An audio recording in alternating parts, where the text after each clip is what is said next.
For villain profile number 2, I'm going to focus on Ridley Scott's version of the devil,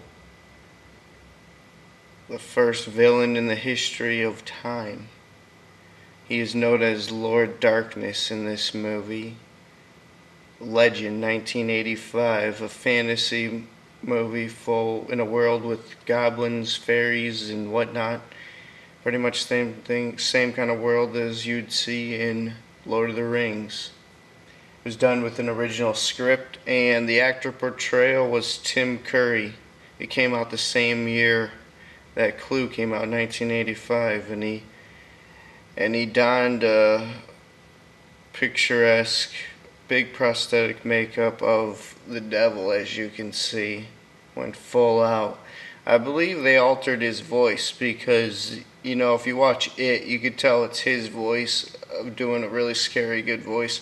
And he's got a bunch of voice credits, but it sounds like they altered his voice after the movie, electronically, digitally, in the film. But I can't really find anything on that because it's so deep and so dark, no one can really create that bass.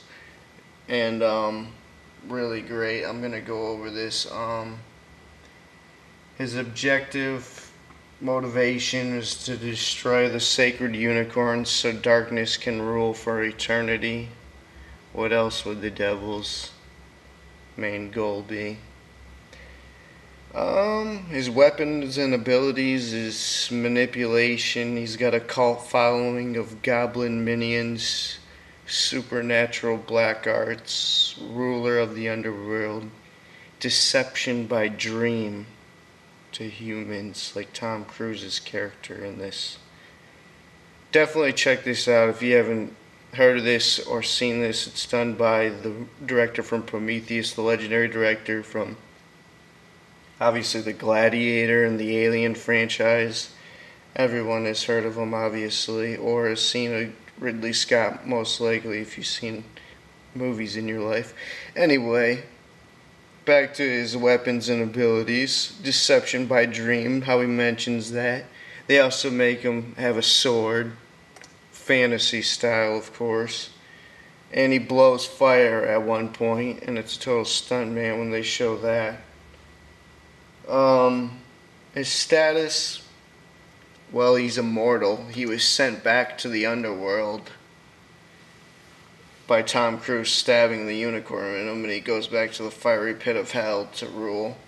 Because obviously he reached the objective of cutting off the sacred unicorn and ruling over the earth for a short period of time.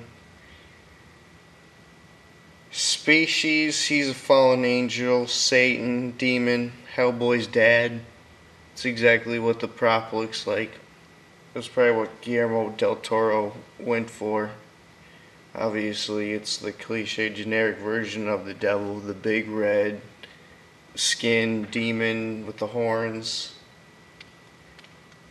Quotable for this guy. He had a lot of quotes. First off, they make him fall in love with the girl, of course, because she's corrupt and she's capable of sin, so he liked that in her. And that was just something to tie in the characters together. And of course he tries to seduce her, and that's just a bunch of filler. And at one point, when they go to kill him at the end, this is actually moments before they send him back to hell, he's like, "You cannot kill me. I'm a part of you all. You can never defeat me." Which is true. Mankind can never defeat him. He's waiting for the ultimate showdown with God. Anyway, his wardrobe, black cloak, black cape.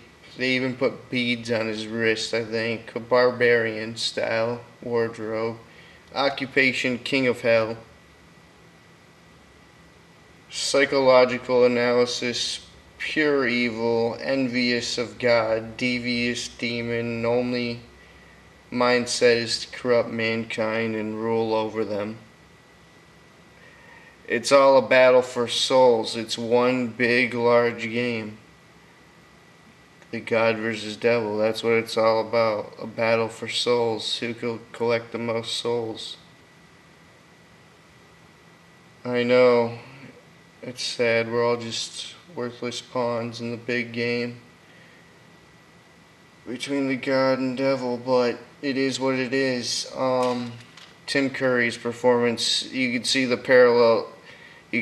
It's one of those, like, if you didn't know what actor did it and you were told who did it, that it was Tim Curry, Wadsworth and Clue, you know, you wouldn't believe it. But obviously going into it, most people know that. I just checked this out, June 2012. Believe it or not, I haven't seen this since I was probably 4 or 5 years old. Also with It, that I just saw this weekend.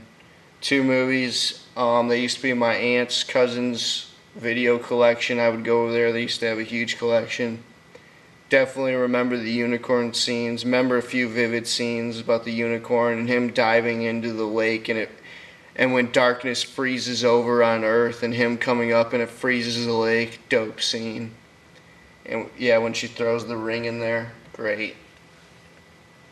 Don't remember much of the image of darkness, Lord Darkness, because I was really young. It was like the early 90s and I was born in 1987, so I was like around the 4 or 5 range.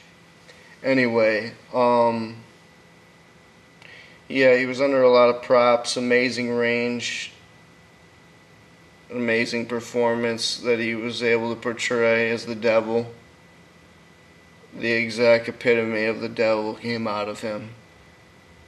I mean, obviously one of the best actors of the past 30 years to play villain roles. Tim Curry, easily.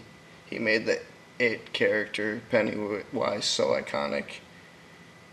The best scene is the opening scene when he's hidden and he gives the agenda to the Goblin, who plays his main henchman, Blix, the Goblin. Just great, and the Goblins were great in the movie anyway, but that isn't about him. This is about the devil, Lord Darkness, Tim Curry. Check out Legend 1985. This was JBM from VillainNews.